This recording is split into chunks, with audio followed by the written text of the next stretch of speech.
आप सभी विद्यार्थियों का हार्दिक स्वागत, हार्दिक अभिनंदन। प्रिय विद्यार्थियों, बीए सेकंड ईयर यानी बीए पार्ट सेकंड राजनीति विज्ञान का सेकंड पेपर भारतीय राज्य व्यवस्था, जिसका हम पाठ पढ़ेंगे संविधान निर्मात्री सभा। यानी इससे पहले हमने भारतीय शासन अधिनियम 1919 पढ़ा, भारत शासन अधिनियम 1935 पढ़ा, संविधान निर्माण की कहानी पढ़ी। आज हम संविधान निर्मात्री सभा के बारे में पढ़ेंगे।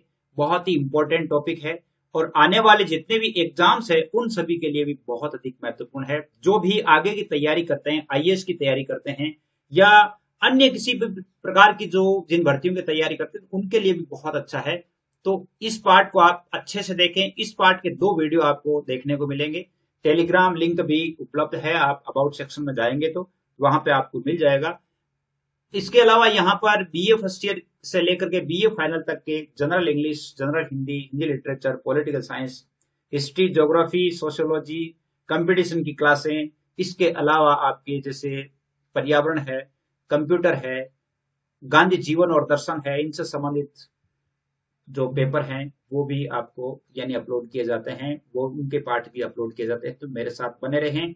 और ये पार्ट बहुत अधिक महत्वपूर्ण है, बहुत अधिक जानकारी वाला भी है, तो इसलिए आप इसको पूरा देखें ताकि यानी आपका जो नॉलेज है वो अच्छा हो जाए।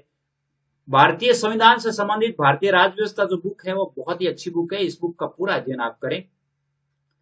भारतीय संविधान निर्मात्री सभा की भूमिका के रूप में हम देखते हैं कि संविधान राष्ट्र का एक अपना स्वाधीन राष्ट्र जो होता है, आजाद राष्ट्र जो होता है, उसका एक अपना संविधान होता है जिसके अनुसार उस राष्ट्र की शासन व्यवस्था का संचालन होता है। यानी कोई भी स्वतंत्र राष्ट्र जो है अपनी शासन व्यवस्था संचालित करता है, उसका एक संविधान होता है, उसकी एक संहिता होती है, उसका एक विधान होता है, उसका एक कानून होता है। वही संविधान राष्ट्रीय विकास में भरपूर योग दे सकता है जिसे उस राष्ट्र की जनता ने बनाया हो, अर्थात जनता द्वारा स्वीकृत, अधिनियमित, आत्मार्पित जो संविधान है, वही संविधान जो है वो आगे कामयाब होता है या जनता उसका सपोर्ट करती है, जिसे उस देश की संविधान निर्मात्री सभा द्वारा बनाया गया है। यानी जहां के लोग हैं, जिस देश के लोग हैं, वो अपनी एक सभा चुन करके भेजते हैं और वो यदि एक विधान, कानून या कानून निर्माण की जो संहिता बनाते हैं, वही संहिता जो है वो एक देश का अच्छा भला कर सकती है। संविधान से क्या तात्पर्य है? प्रश्न आ जाता है, संविधान से क्या तात्पर्य है? तो आपको ये लिखना है कि संविधान निर्माण के लिए गठित प्रतिनिधि सभा को संविधान सभा कहा जाता है। पूर्ण प्रभुता संपन्न लोकतंत्रात्मक राष्ट्रों में जहां भी लिखित संविधान है उनका निर्माण जनता ने प्राय संविधान सभाओं के माध्यम से किया है। जितने भी जो संविधान लिखे हुए हैं, जितने भी जो संविधान बने हुए हैं, जो लिखित संविधान है, वो सारे के सारे जनता के द्वारा चयनित कह सकते हैं, जनता के द्वारा नामित कह सकते हैं। उनकी एक संविधान सभा होती है। उस संविधान सभा में जो व्यक्ति, जो महत्वपूर्ण जानकार होते हैं, वही व्यक्ति उनका निर्माण करते हैं, संविधान का निर्माण करते हैं। हर एक व्यक्ति तो कर नहीं सकता है क्योंकि संपूर्ण देश के लोगों के द्वारा तो संभव नहीं है, इसलिए अपनी एक संविधान निर्मात्री सभा का चयन किया जाता है। मिस्टर जेनिंग्स जो है वो संविधान निर्मात्री सभा के बारे में कहते हैं कि ये एक प्रतिनिधित्वक संस्था होती है जिससे नए संविधान पर विचार करना, अपनाना और विद्यमान संविधान में महत्वपूर्ण परिवर्तन करने के लिए चुना जाता है। यानी संविधान सभा को प्रतिनिधित्वक संस्था होती है, यानी ये देश की जनता का प्रतिनिधित्व करती है और वो क्या करते हैं, जैसे नया संविधान बनाने पर और पुराने संविधान में कोई अमेंडमेंट करने में, संशोधन करने में या महत्वपूर्ण कोई परिवर्तन करना होता है या पुराने संविधान को समाप्त करके नया संविधान बनाने की जो बात होती है, उसके लिए भी वो संविधान सभा स्वतंत्र होती है। भारत में संविधान सभा की अवधारणा का उदय और विकास कैसे हुआ? भारत में संविधान सभा है वो कैसे उदय हुई, उसका विकास कैसे हुआ, उसके बारे में देखते हैं। भारत में देखिए, संविधान के निर्माण की जो मांग है वो एक प्रकार से राष्ट्रीय स्वतंत्रता की मांग थी और 19वीं सदी में भारत में संविधान सभा के सिद्धांत के जो सबसे पहले जो दर्शन है वो स्वराज्य विधेयक में मिलते हैं, जिसे तिलक के निर्देशन में तैयार किया गया था 1895 में। 1895 में स्वराज्य विधेयक जो है तिलक ने प्रस्तुत किया था और तिलक के द्वारा जो तिलक के निर्देशन में जो स्वराज्य विधेयक तैयार किया गया था उसमें आपके संविधान सभा का जिक्र होता है और 20वीं सदी में इस विचार की ओर सर्वप्रथम संकेत महात्मा गांधी ने दिए थे। 20वीं सदी में सबसे पहले जो है संविधान सभा की ओर संकेत करने वाले कौन थे? महात्मा गांधी थे, जिन्होंने 1922 में अपने एक विचार व्यक्त करते हुए कहा था कि भारतीय संविधान भारतीयों की इच्छा अनुसार होगा। अगर मान लो प्रश्न आ जाता है भारतीय संविधान भारतीयों की इच्छा अनुसार ही होगा, यह कथन किसका है, तो यह कथन किसका है, महात्मा गांधी का है। कब कहा था, 1922 में कहा था। 1924 में पंडित मोतीलाल नेहरू ने ब्रिटिश सरकार के सम्मुख संविधान सभा के निर्माण की मांग प्रस्तुत की थी। तो देखिए, हम संविधान सभा की जो अनौपचारिक मांगे हैं, औपचारिक यानी ये अनौपचारिक मांगे हैं। अनौपचारिक जैसे 1895 में तिलक के दर्शन में देखते हैं। इसके अलावा 20वीं सदी में यानी 1922 में महात्मा गांधी ने भी, 1924 में पंडित मोतीलाल नेहरू ने भी संविधान सभाओं की मांग की है, यानी भारतीय संविधान का या भारत के कानून निर्मात्री सभा के लिए जिक्र किया है। तो ये शुरू से ही मांग उठती आ रही है और आगे चल करके औपचारिक रूप से संविधान सभा के लिए जो विचार प्रतिपादन है वो एम.एन. राय ने 1934 में किया था। अगर औपचारिक रूप से देखा जाए तो औपचारिक रूप से 1934 ईस्वी में मिलता है और 1934 में उन्होंने इसका जो है औपचारिक मांग रखी थी, औपचारिक रूप से विचार का प्रतिपादन किया था और इस विचार को लोकप्रिय और इसे मूर्त रूप देने का काम है जवाहरलाल नेहरू ने किया था। यानी विचार का प्रतिपादन तो एम.एन. राय ने किया था, लेकिन इसको मूर्त रूप देने का काम जो है जवाहरलाल नेहरू ने किया था। यानी जवाहरलाल नेहरू जो है 1934 में एम.एन. राय द्वारा जो बात कही गई थी, संविधान सभा के विचार का जो प्रतिपादन किया गया था एम.एन. राय के द्वारा, उस बात को आगे बढ़ाने का, उसे सफल अंजाम देने का काम है वो किसने किया था, जवाहरलाल नेहरू ने किया था। उसके बाद दिसंबर 1936 में लखनऊ कांग्रेस अधिवेशन में संविधान सभा के अर्थ और महत्व की व्याख्या की गई। देखो कितनी अच्छी बात है। 1936 का जो लखनऊ कांग्रेस का जो लखनऊ अधिवेशन हुआ था, उसमें संविधान सभा का अर्थ क्या है, उसकी क्या महत्व है। उसके बाद 1937 और 38 में के जो अधिवेशन हुए थे, उनमें भी इस मांग को दोहराया गया और ये प्रस्ताव पारित किया गया कि एक स्वतंत्र देश के संविधान निर्माण का एकमात्र तरीका संविधान सभा है। यानी 1936 में उसकी व्याख्या की गई कि भाई कैसी संविधान सभा होनी चाहिए। उसके बाद 1937 में जो यानी कांग्रेस का अधिवेशन हुआ, 1938 में जो कांग्रेस का अधिवेशन हुआ, इन दोनों अधिवेशनों में भी इसी बात को दोहराया गया और एक प्रस्ताव भी पारित किया गया और उस प्रस्ताव में ये लिखा गया कि स्वतंत्र देश के संविधान निर्माण का एकमात्र तरीका संविधान सभा है, इसलिए भारत के लिए भी एक संविधान सभा होनी चाहिए। ये एक प्रस्ताव पारित कर दिया गया राष्ट्रीय कांग्रेस के द्वारा। अब संविधान सभा जो थी, संविधान सभा के कुछ विरोधी भी थे, जो प्रजातंत्र में विश्वास नहीं रखते थे, जो स्वतंत्रता में विश्वास नहीं रखते थे। एक तो संविधान सभा के विरोधी कौन थे, प्रजातंत्र और स्वतंत्रता में विश्वास नहीं रखने वाले, और ब्रिटिश जो शासन था उसके द्वारा इसका विरोध किया गया था। देश के जो राजा थे, जिनका अपना खुद का यानी वो अपना शासन मानते थे, अपना देश मानते थे, अपने इलाके को, और यूरोप वासियों जैसे कुछ नीच स्वार्थों वाले जो लोग थे, उनके द्वारा इस प्रस्ताव का विरोध किया गया। क्योंकि उनका विरोध करने का कारण था कि उनके विशेषाधिकार जो है खतरे में पड़ जाएंगे। उन्होंने सोचा कि यदि हम इस संविधान सभा का समर्थन कर देंगे तो हमारे जो विशेष अधिकार हैं वो खतरे में पड़ जाएंगे, हमारी जो आज स्थिति है वो स्थिति नहीं रहेगी। इसलिए देश के नरेशों ने, यानी देश के जो राजा थे, उन्होंने, यूरोप वासियों ने यानी अंग्रेजों ने भी, और इसके अलावा ब्रिटेन की शासन द्वारा भी, प्रजातंत्र में विश्वास नहीं रखने वाले, गुलामी करने वाले जो लोग थे, उन्होंने भी इसका विरोध किया था। मुस्लिम लीग ने भी शुरू में इसका विरोध किया था। लेकिन जब 1940 में पाकिस्तान के प्रस्ताव के प्रतिपादन के साथ दो अलग अलग संविधान सभाओं की मांग जो चल रही थी, तब उन्होंने भी संविधान सभा के लिए हाँ भर दी थी। कब? 1940 में। यानी 1940 में ये कहा था कि पाकिस्तान और भारत दो तरह के राष्ट्र होने चाहिए, दोनों की संविधान सभाएं अलग अलग होनी चाहिए, दोनों अपने अपने नियमानुसार जो है अपने संविधान का निर्माण करें। तब से क्या है कि जो मुस्लिम लीग है वो तो उनके साथ हो गई थी, बाकी लोगों ने इसका विरोध किया था। ब्रिटिश सरकार द्वारा संविधान सभा के निर्माण के लिए सहमत कैसे हुई? ब्रिटिश सरकार ने विरोध किया था, ब्रिटिश सरकार पूर्णतः विरोधी थी, लेकिन फिर भी जो संविधान सभा के लिए सहमत हो गई, इसका क्या कारण था?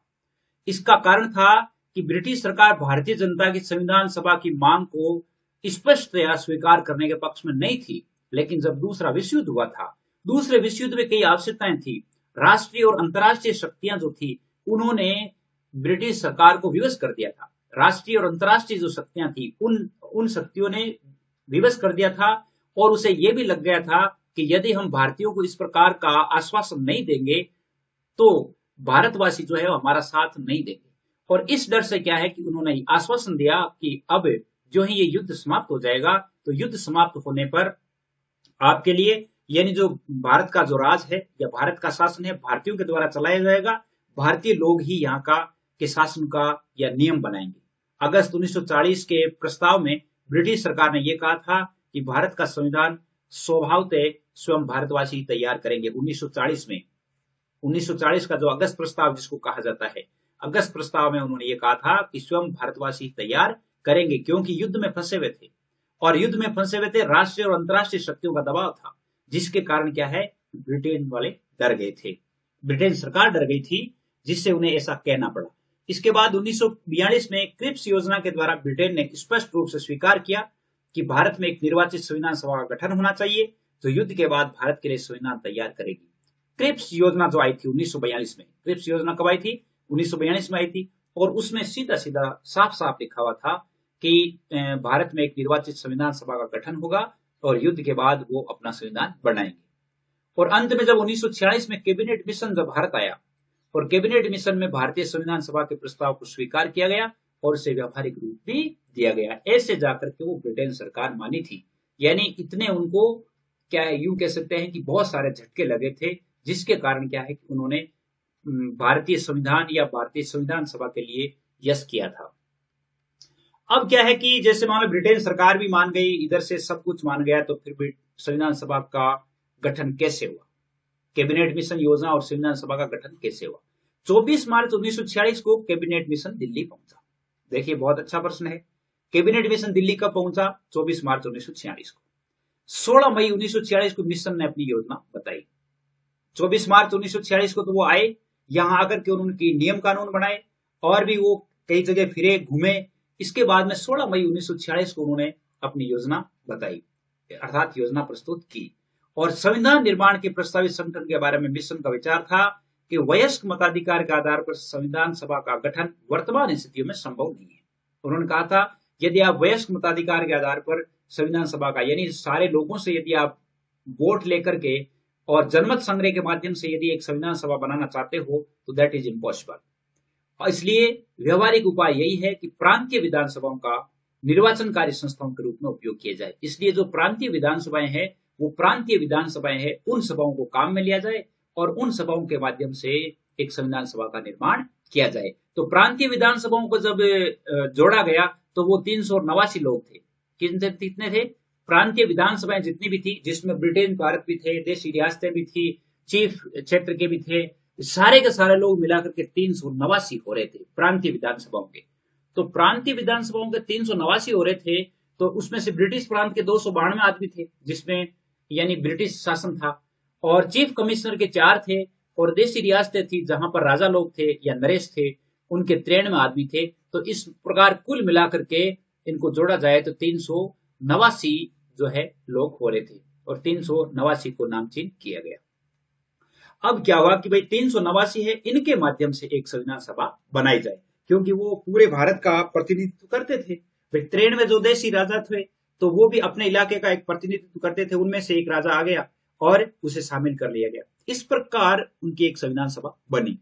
संविधान सभा बनाने के लिए एक नियम बनाया गया कि प्रत्येक प्रांत द्वारा भेजा जाने वाले सदस्यों की संख्या उसकी जनसंख्या के आधार पर निश्चित की जाए, और इस संबंध में 10 लाख की जनसंख्या पर एक प्रतिनिधि लेने का नियम किया जाए। जैसे जिस प्रांत की जनसंख्या 10 लाख थी तो 10 लाख थी तो वहां से एक आदमी आना है। अगर मान लो प्रांत की जनसंख्या 20 लाख हो गई तो वहां से 2 आदमी आने हैं। इस प्रकार उनके आदमी नामित किए गए। अगर मान लो किसी प्रांत की जनसंख्या बहुत ही कम थी तो उसे पास वाले प्रांत में मिला करके और दोनों प्रांतों में से एक आदमी चुना गया। प्रांतों को इस आधार पर दिए गए स्थान में निवास करने वाली प्रमुख जातियों, उनकी संख्या के आधार पर विभाजन भी किया गया। अब जिस प्रदेश में जो भी जनसंख्या रहती थी, जिस जाति के, जिस धर्म के लोग जो रहते थे, उनका विभाजन किया गया। विभाजन करके उनके अनुसार जो है वो चुनाव किया गया। प्रत्येक जाति के प्रतिनिधि उस जाति के सदस्यों द्वारा निर्वाचित किए गए थे। अब मतदाताओं को 3 वर्गों में बांटा गया था। साधारण में यानी जनरल, मुस्लिम और सिख। 3 में सिख तो है केवल पंजाब में थे, बाकी मुस्लिम है वो पूरे भारत में थे। तो 3 प्रकार से उनका 3 कैटेगरी की गई मतदाताओं की। रियासतों को भी जनसंख्या के आधार पर ही प्रतिनिधित्व देने का निश्चय किया गया, किंतु उनके प्रतिनिधियों के चुनाव का ब्रिटिश भारत से संविधान सभा के लिए चुने गए प्रतिनिधियों की समझौता समिति और देशी रियासतों की तरफ से बैठाई गई समिति के बीच आपसी बातचीत द्वारा तय होना था। अब क्या है कि वो ब्रिटिश प्रांत वाले तो अलग हो गए, ब्रिटिश प्रांत के अलावा जो देशी रियासतें थी उन लोगों का भी प्रतिनिधित्व जनसंख्या के आधार पर ही चुना गया था। उनके लिए एक समझौता समिति बनाई गई थी, संविधान सभा के चुनने के लिए समझौता समिति बनाई गई थी, जो कि देशी रियासतें थी उनकी तरफ से बैठाई गई थी। और वो समझौता समिति क्या कर रही थी, यानी उन लोगों की गणना कर रही थी कि इस स्टेट से वो आएगा, इस स्टेट से ये आदमी आएगा, इस प्रकार वो नामित कर रही थी। अगली जो है इसकी व्यवस्था थी, प्रांतों के अलग संविधानों की भी योजना में व्यवस्था की गई थी। इसके अलावा इसके लिए कहा गया था कि संविधान सभा की प्रारंभिक बैठक के बाद सदस्य अपने आप को 3 वर्गों में बांट लेंगे। जब प्रथम बैठक होगी तो प्रथम बैठक में 389 आदमी शामिल होंगे। 389 आदमी शामिल होंगे, तब क्या है कि उन लोगों का विभाजन होगा 3 भागों। कैसे? एक तो हिंदू बहुमत वाले प्रांतों के प्रतिनिधि, यानी जहां पर हिंदू बहुमत ज्यादा है, जो हिंदुओं का प्रतिनिधित्व कर रहे हैं उनका, मुस्लिम वाले उनका, और मुस्लिम बहुमत वाले उत्तर पूर्वी प्रांत। मुस्लिम वाले एक तो उत्तर पश्चिमी प्रांत वाले, उत्तर पश्चिमी प्रांत वाला यानी पाकिस्तान के पास वाले, और उत्तर पूर्वी जो कि बांग्लादेश के पास वाले, इनके मुसलमानों के 2 जो है यानी कैटेगरी बनी गई। हिंदुओं की पूरे भारत में एक ही कैटेगरी बनी गई, 3 कैटेगरियां बनाई गई। इन 3 वर्गों द्वारा पहले अपने अपने प्रांतों और वर्गों के संविधान का निर्माण और तत्पश्चात संघीय संविधान का निर्माण किया जाएगा। इन्होंने कहा कि भाई पहले ये क्या करेंगे, ये अपने अपने संविधान का अर्थात अपने अपने नियमों का निर्माण करेंगे, फिर एक संघीय संविधान समिति बनेगी और वह संविधान समिति उन सभी का अध्ययन करेगी, अध्ययन करके और फिर उनका निर्माण किया जाएगा। संविधान सभा के गठन और संविधान निर्माण की इस योजना में कुछ दोष होते हुए भी इस योजना में सबसे बड़ा गुण यह था कि मुस्लिम लीग की इच्छा के विरुद्ध केवल एक संविधान सभा की व्यवस्था की गई थी, अतः कांग्रेस द्वारा इस योजना को स्वीकार कर लिया गया। मुस्लिम लीग की इच्छा थी कि 2 संविधान सभाएं बनाई जाए, जिसमें मुस्लिम लीग की अलग बनाई जाए और हिंदू वर्ग की अलग बनाई जाए, लेकिन एक ही संविधान सभा बनाई गई थी। अब क्या हुआ, संविधान सभा का गठन हुआ, फिर चुनाव हुआ। कैबिनेट मिशन की योजना के अनुसार जुलाई 1946 में संविधान सभा के चुनाव हुए। संविधान सभा के चुनाव कब हुए? जुलाई 1946 में। और कुल 389 सदस्य थे, जिनमें से प्रांतों के लिए निर्धारित 296 सदस्यों के लिए ही चुनाव हुए थे। ये 389 सदस्यों में से प्रांतों के लिए जो है 296 सदस्य ही निर्वाचित हुए। अब चुनाव का परिणाम कैसे रहा? देखिए, चुनाव में सबसे ज्यादा कांग्रेस को 208, मुस्लिम लीग को 73, बाकी सबको 1-1 मिले थे, और स्वतंत्र जो थे वो 8 थे। इस प्रकार 296 को यानी इस प्रकार बांटा गया, यानी 296 में चुनाव हुए थे, 296 के चुनाव हुए थे, जिनमें से इस प्रकार इनका विभाजन किया गया था। संविधान सभा में अपनी स्थिति को निर्मल देख करके, और यानी क्या है कि उन्होंने देखा कि मुस्लिम लीग को सिर्फ 73 स्थान मिले हैं और उनको 208 स्थान मिले हैं, तो वो अपनी स्थिति कमजोर समझ रहे थे। इसलिए संविधान सभा के बहिष्कार का निश्चय किया। बहिष्कार का निश्चय करने का कारण ये था कि उनकी मुस्लिम लीग की जो स्थिति है वो दुर्बल थी, अर्थात उनका जो बहुमत था वो कम था। 9 दिसंबर 1946 को संविधान सभा के प्रथम अधिवेशन में मुस्लिम लीग के प्रतिनिधि शामिल नहीं हुए। 9 दिसंबर 1946 को संविधान सभा का प्रथम अधिवेशन हुआ था। संविधान सभा का प्रथम अधिवेशन हुआ था 9 दिसंबर 1946 को, जिसमें मुस्लिम लीग नहीं आए थे, मुस्लिम लीग के प्रतिनिधि शामिल नहीं हुए। और अब क्या हुआ, लीग ने कहा कि हम तो एक अलग से पाकिस्तान बनाएंगे और उस पाकिस्तान के लिए हमारी संविधान सभा ही अलग होगी। तो 9 दिसंबर 1946 को जो संविधान सभा का अधिवेशन हुआ था, उसमें अस्थायी अध्यक्ष जो है वो चुना गया था, यानी सच्चिदानंद सिन्हा जो थे वो अस्थायी अध्यक्ष भी चुने गए थे। 9 दिसंबर 1946 को चुन लिए गए थे। उसके बाद में 11 दिसंबर 1946 को बैठक हुई, फिर 13 दिसंबर 1946 की बैठक हुई। इसके हम चरणवार देखते हैं। तो संविधान सभा का गठन है वो 3 चरणों में पूरा हुआ था। संविधान सभा का गठन कितने चरणों में पूरा हुआ? 3 चरणों में। पहला चरण क्या था? कैबिनेट योजना के अनुसार, कैबिनेट मिशन की जो योजना थी उसके अनुसार 389 सदस्यों के नाम निश्चित किए गए। दूसरा चरण था जिसमें 3 जून 1947 के विभाजन की योजना थी, जिसमें संविधान सभा का पुनर्गठन किया गया, जिसके अनुसार 324 प्रतिनिधि होते थे। अब क्या, पहले 389 थे, फिर 389 में से 324 सदस्य रह गए थे। तीसरा चरण हुआ, तो तीसरे चरण में देशी रियासतों से संबंधित था और उनके प्रतिनिधि संविधान में अलग अलग समय में सम्मिलित हुए थे। यानी हैदराबाद जैसी एक ऐसी रियासत थी जो इसमें शामिल ही नहीं हुई थी, यानी संविधान सभा में शामिल नहीं हुई थी, जिसके प्रतिनिधि शामिल नहीं हुए। हैदराबाद के जो निजाम थे वो शामिल नहीं हुए। तो संविधान निर्माण के लिए क्या हुआ कि 3 चरण हुए, प्रथम, द्वितीय और तृतीय। प्रथम चरण में 389 सदस्यों को नामित किया गया था, अर्थात उनको नामचीन किया गया था। फिर क्या है कि 3 जून 1947 के अनुसार जो योजना बनी उसमें केवल 324 सदस्य रह गए थे। फिर तीसरा जो है रियासतों से संबंधित था, तो उनके प्रतिनिधियों को भी अलग अलग जैसे शामिल किया गया, और वो एक साथ शामिल नहीं हुए, वो अलग अलग हुए थे। जैसे हैदराबाद जो है वो शामिल हुआ ही नहीं था। फिर संविधान निर्माण का विवरण देखिए। जुलाई 1996 में संविधान सभा के चुनाव हुए। पंडित जवाहरलाल नेहरू ने एक ओर से एक विशेषज्ञ समिति नियुक्त की, जिसे संविधान सभा के लिए आवश्यक सामग्री जुटानी थी। प्रथम अधिवेशन 9 दिसंबर 1946 को हुआ और संसद भवन के केंद्रीय कक्ष में प्रारंभ हुआ। डॉक्टर सच्चिदानंद सिन्हा को सर्वसम्मति से अस्थायी अध्यक्ष चुना गया। 11 दिसंबर 1946 को दूसरा जो मीटिंग हुई उसमें कांग्रेस के वरिष्ठ नेता डॉक्टर राजेंद्र प्रसाद को संविधान सभा का स्थायी अध्यक्ष चुन लिया गया। इस समय क्या है, उसे स्थायी अध्यक्ष जो है वो चुन लिया गया था डॉक्टर राजेंद्र प्रसाद को। अस्थायी अध्यक्ष जो है वो यानी डॉक्टर सच्चिदानंद सिन्हा चुने गए थे।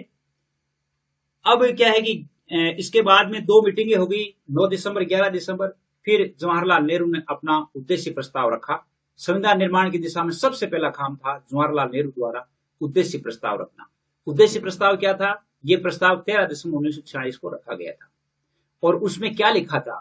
उसमें यह लिखा था कि मैं आपके सामने जो प्रस्ताव प्रस्तुत कर रहा हूं उसमें हमारे उद्देश्यों की व्याख्या की गई, अर्थात हम जो है ये संविधान सभा बना रहे हैं, इसका उद्देश्य क्या है। और योजना की रूपरेखा बताई गई थी, उसमें यह बताया गया था कि हम किस रास्ते पर चलने वाले हैं। उद्देश्य प्रस्ताव में भारत को स्वतंत्र प्रभुता संपन्न गणराज्य घोषित करने की आकांक्षा व्यक्त की गई, और उस उद्देश्य प्रस्ताव में यह लिखा गया था कि भारत को संपूर्ण प्रभुत्व संपन्न गणराज्य घोषित करना है, अर्थात इस पर किसी भी देश का कोई शासन नहीं होगा और संपूर्ण शक्ति है वो भारत के और भारत की जनता के हाथ में होगी। ये उस उद्देश्य प्रस्ताव का मूल अर्थ था। उसमें यह भी बात की गई थी कि वो जनता में निवास करेगी, संप्रभुता यानी अपने भारत की जो संप्रभुता है वो किस में निवास करेगी? जनता में निवास करेगी। भारत के सारे लोग जो है उन लोगों का सामाजिक, आर्थिक, राजनीतिक, विचार, अभिव्यक्ति, विश्वास, धर्म, उपासना, व्यवसाय, इन सब की गारंटी दी जाएगी। और 13 दिसंबर से 19 दिसंबर 1946 तक संविधान सभा ने उद्देश्य प्रस्ताव पर कुल 8 दिन विचार विमर्श किया। 13 दिसंबर को रखा गया और 19 दिसंबर तक उस पर विचार विमर्श किया गया। जितने भी बिंदु थे धर्म से संबंधित, विश्वास, सामाजिक, आर्थिक, जितने बिंदु थे उन सभी बिंदुओं पर विचार विमर्श किया गया 8 दिन तक। और 22 जनवरी 1947 को संविधान सभा के सदस्यों ने खड़े होकर के सर्वसम्मति से इस प्रस्ताव को पारित कर दिया। अर्थात 22 जो उद्देश्य प्रस्ताव है वो 13 दिसंबर को रखा गया था, जिसे 22 जनवरी 1947 को जो है वो पारित किया गया। 13 दिसंबर को रखा गया और 22 जनवरी को पूर्व सभी के साइल हो गए, हस्ताक्षर हो गए। यानी 13 जनवरी से 22 यानी देखिए 19 दिन ये और प्लस 22 दिन ये, लगभग 41 दिन बाद जो है ये पारित हो गया।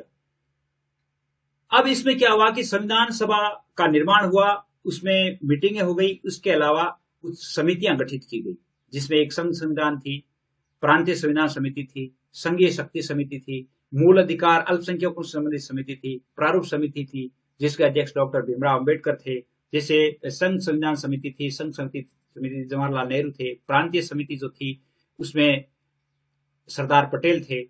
देश रियासतों से बातचीत करने के लिए भी संविधान सभा ने एक वार्ता गठित की थी, वार्ता समिति बनाई थी। और संविधान सभा के कार्यालय की जो परामर्श शाखा थी उसने 17 मार्च 1947 को संविधान की मुख्य विशेषताओं के संबंध में एक प्रश्न सूची डाली थी। 17 मार्च 1947 को उसने एक प्रश्न सूची बनाई थी, जिसमें प्रांतीय विधानमंडल और केंद्रीय विधानमंडल के सदस्यों के पास भेजी गई प्रश्न सूची बनाई गई, जिसकी 3 कॉपियां निकाली गई और उसमें क्या है कि उनके साथ में पास में सभी सदस्यों के पास में भेजी गई, ताकि वो क्या है कि इस पर विचार कर सके। और संविधान का तैयार होने से पहले संविधान सभा के सचिवालय ने 3 जिल्दों में विश्व के विभिन्न संविधानों की पूर्व दृष्टांत एकत्र कर उन्हें संविधान सभा के सदस्यों को वितरित किया। 3 प्रतियां जो है उन्होंने विश्व के लगभग 60 संविधानों में मुख्य जो विचार हैं वो भी उन्होंने तैयार कर लिए थे।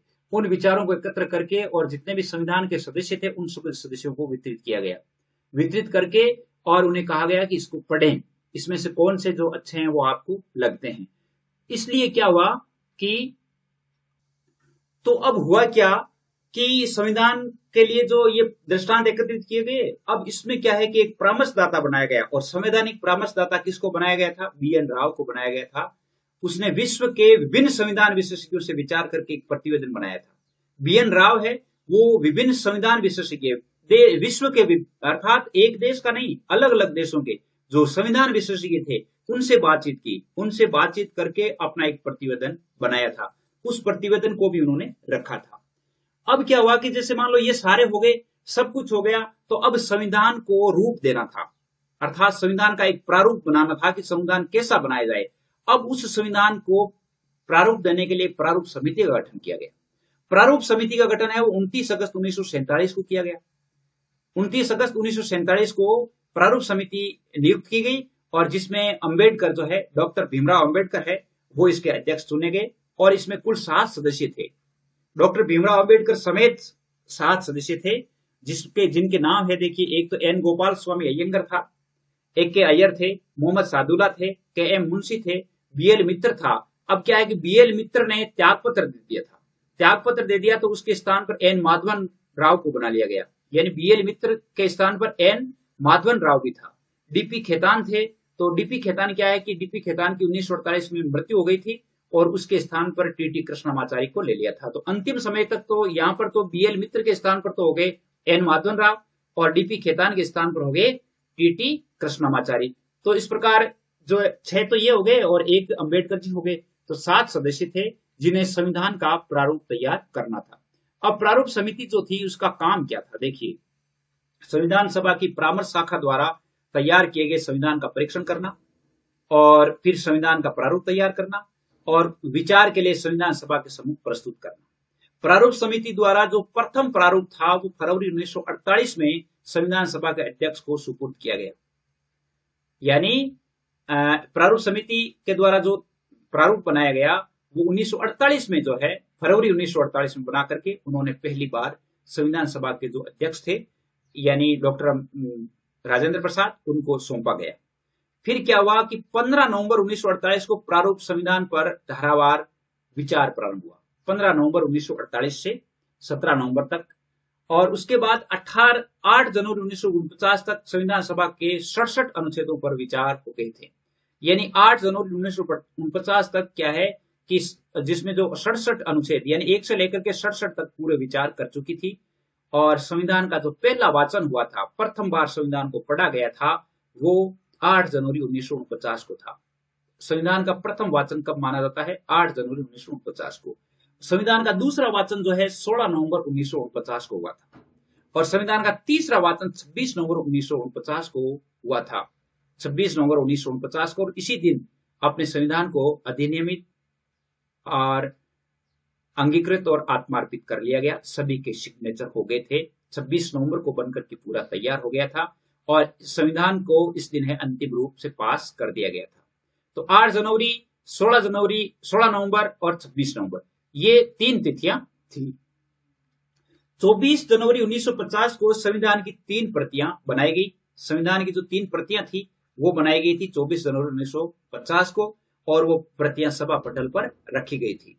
सभा के जो सदस्य थे उन सभी सदस्यों ने एक एक करके तीनों प्रतियों पर साइन कर दिए थे। सभा के जितने भी सदस्य थे और उसमें साइन हस्ताक्षर कर दिए थे। और फिर क्या है कि हस्ताक्षर करने के बाद अपना राष्ट्रगान गाया गया, और इसके बाद वंदे मातरम राष्ट्रगीत भी गाया गया, और संविधान सभा ने जो है इसका समापन किया। फिर क्या हुआ कि 26 जनवरी 1950 को भारतीय गणराज्य की जो संसद के रूप में आविर्भाव हुआ। यानी पहले तो वो संविधान सभा थी, अब 26 जनवरी 1950 को वो संविधान लागू कर दिया गया, और वही संविधान सभा है भारतीय गणराज्य की एक अंतरकालीन संसद के रूप में वो आविर्भाव हो गया था। पूरा संविधान बनने में यानी जो है 2 वर्ष 11 महीने और 18 दिन लगे थे। इसमें 19 दिन लगे हुए, कहीं पर 19 दिन लिखे हुए हैं, कहीं पर 18 दिन लिखे हुए हैं, और इसमें लगभग 64 लाख खर्च हुए थे। पूरा यदि विचार करें तो 63,96,729 रुपए खर्च हुए थे। संविधान का जो प्रारूप था उस पर 114 दिन तक चर्चाएं चली थी। संविधान का जो प्रारूप बना था उस पर 14 दिनों तक जो है लगातार चर्चाएं होती रही और संविधान को पारित किया गया। अंतिम रूप से जो संविधान पारित हुआ उसमें 395 तो अनुच्छेद थे, 8 अनुसूचियां थी और संविधान के कुछ अनुच्छेद यानी लगभग 15 जो अनुच्छेद थे वो उसी दिन लागू हो गए थे। 26 नवंबर 1949 को लागू हो गए थे। कौन कौन से? 5वां अनुच्छेद, 6वां, 7वां, 8वां, 9वां, 60वां, 324, 366, 367, 389, 379, 380, 388, 391, 392, 393, ये लगभग 15 अनुच्छेद है और ये 15 अनुच्छेद है 26 नवंबर 1949 के दिन लागू हो गए थे और बाकी का जो संविधान था वो 26 जनवरी 1950 को लागू हुआ था। 26 जनवरी के दिन इसको लागू इसलिए किया गया था क्योंकि 26 जनवरी का दिन है। 26 जनवरी 1930 को क्या है कि पूरे देश में घर घर गणतंत्र दिवस मनाया गया, यानी घर घर जो है तिरंगा लहराया गया था। उसी दिन से क्या है कि पूरे देश को स्वतंत्र या गणतंत्र माना गया था, इसलिए 26 जनवरी को ही लागू किया गया था। अब संविधान सभा बनी तो संविधान सभा की आलोचनाएं भी होती है कि संविधान सभा कैसी थी। संविधान सभा की आलोचना में सबसे पहले आलोचना है कि यह जो संस्था थी वो प्रभुत्व संपन्न नहीं थी, अर्थात संप्रभु संस्था नहीं थी। इसको जो है वो कहीं न कहीं ये ब्रिटिश सरकार द्वारा प्रभावित थी या देश के जो देशी राजा थे उनसे तो प्रभावित थी, ऐसा लोग जो है कहने को कहते हैं। उनके विचार ये था कि संविधान सभा कैबिनेट योजना के अधीन काम कर रही है और ब्रिटिश सत्ता के अधीन काम कर रही थी और इसलिए एजी अयंगर जो थे उन्होंने 11 दिसंबर 1945 को एक भाषण दिया था। उसमें उन्होंने कहा था कि संविधान सभा का स्रोत ये नहीं है कि इसके निर्माता सम्राट सरकार के सदस्य हैं, 3 सदस्य थे, वरन यह है कि उनके प्रस्तावों को जनता ने स्वीकार किया है। जवाहरलाल नेहरू ने इस बात की पुष्टि की थी कि नहीं, ये जो संविधान सभा बनी है ये यानी सारी देश की जनता के प्रतिनिधि मिलकर के उन्होंने बनाई है।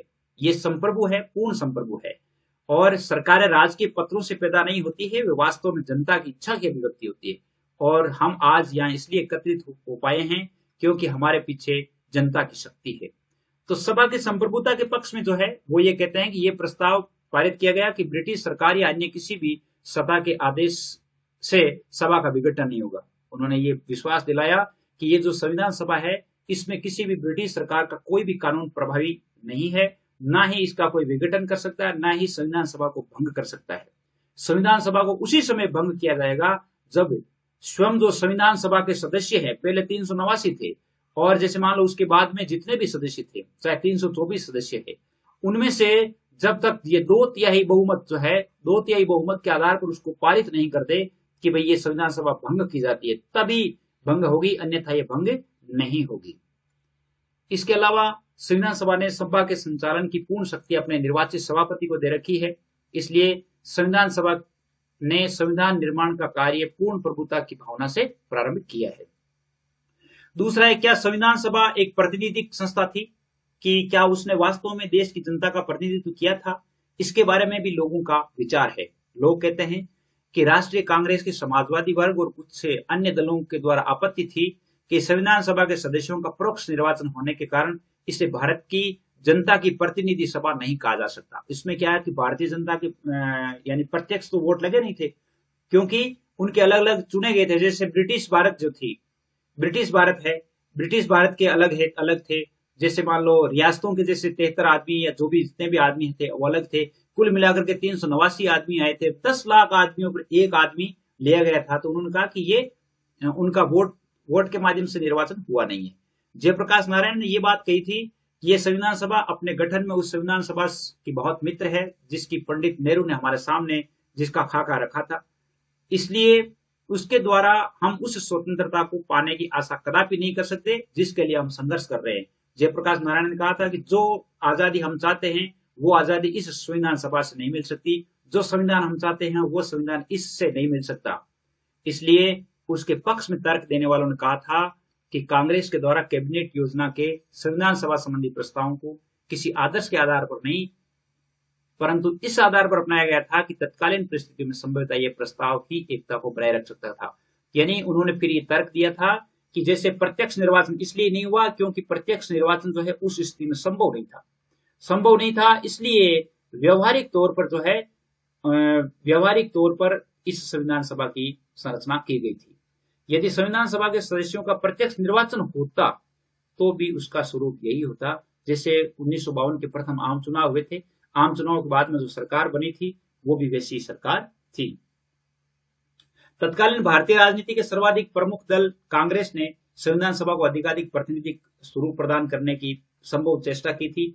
इसलिए हम ये कह सकते हैं कि यह संविधान सभा बिल्कुल यानी यूं कह सकते हैं कि जनता की एक रुचि थी, जनता की एक प्रातिनिधिक संस्था थी। तो इस प्रकार क्या है, जैसे तेज बहादुर सप्रू और जयप्रकाश नारायण ने क्या कहा था, तेज बहादुर सप्रू और जयप्रकाश नारायण को संविधान सभा की सदस्यता के लिए आमंत्रित किया गया, लेकिन तेज बहादुर सप्रू ने कहा मेरा स्वास्थ्य ठीक नहीं है, लेकिन जयप्रकाश नारायण ने संविधान सभा में शामिल होने से इनकार कर दिया था, इस प्रस्ताव को ठुकरा दिया था। यहां से प्रश्न आ सकता है, ऐसा कौन सा व्यक्ति था जिसने संविधान सभा के आमंत्रण पर जो है उन्होंने प्रस्ताव को ठुकराया था? तो जयप्रकाश नारायण थे और एक तेज बहादुर सप्रू भी थे। एक उन्होंने ये भी लिखा है कि इस संविधान को लोकप्रिय अनुज्ञप्ति प्राप्त नहीं थी, यानी ये जो है लोगों के द्वारा लोगों में लोकप्रिय नहीं थी। तो इसके पक्ष में भी बहुत सारे मत है वो दिए गए हैं। इस प्रकार इसमें एक बारे में ये भी कहा जाता है कि ये संविधान सभा जो थी इसमें वकीलों का प्रभुत्व था, वकीलों के द्वारा बनाई गई थी, इसलिए भारत के प्रत्येक आदमी के जो हित हैं, अर्थात यूं कह सकते हैं कि जनहित की बात इसमें नहीं मिल सकती, ये भी कही गई थी।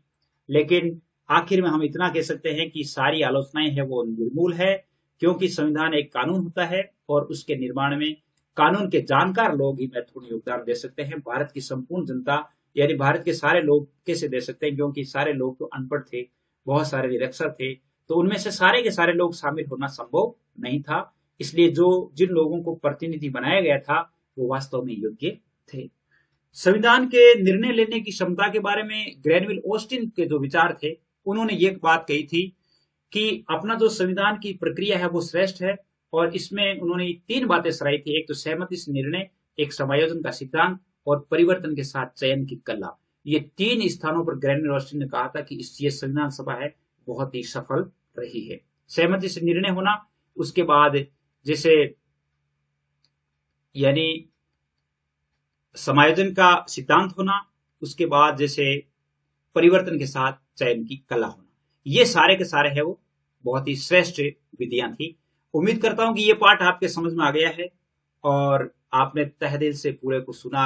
अगर चैनल पसंद आए तो सब्सक्राइब जरूर कर लेना। आज के लिए बस इतना ही। जय हिंद, जय भारत।